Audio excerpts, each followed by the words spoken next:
right, I'm 70 years old and I'm speaking to myself. All right, I would say that I hope you've lived every day with intention, with as much grace as you could muster for that particular day, with as much kindness that you could share with others,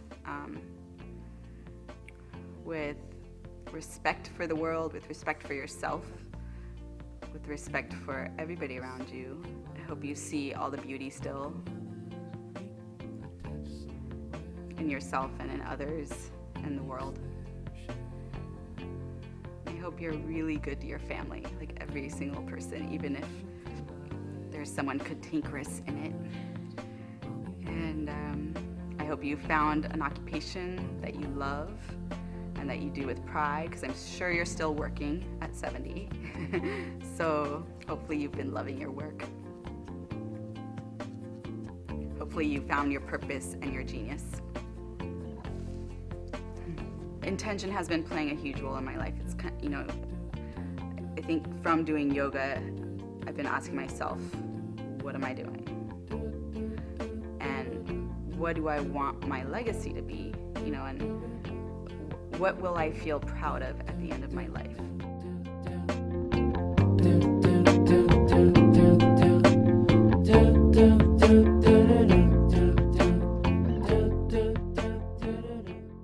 This book is The Water of Life by Michael Meade, Initiation and the Tempering of the Soul.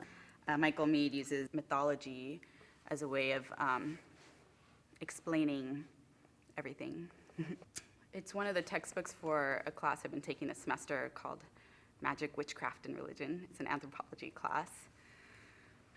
Despite the modern fascination with the surface of life and the sense of entitlement and enlightenment, what has been lost to the world can only be found below.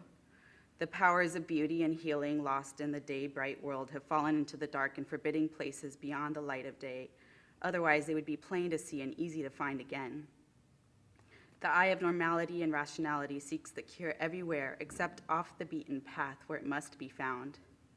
Things become darker and weirder until a person turns toward the weird on their own. What has been coming up for me lately is just turning to those dark places, turning to those wounds. Whatever you're afraid of looking at and examining, look at and examine, because there's a ton of richness there. I used to work in web design and creative services for corporate companies. I had my own freelance business for about 5 years. I help retailers design pages or emails or individual graphics, and everything I did was designed to sell more stuff. But usually it's stuff that we don't really need. That's maybe nice to have. And so at a certain point, it started to feel strange, very strange, to be involved in this, unending cycle of consumerism that we're so just drowning in here.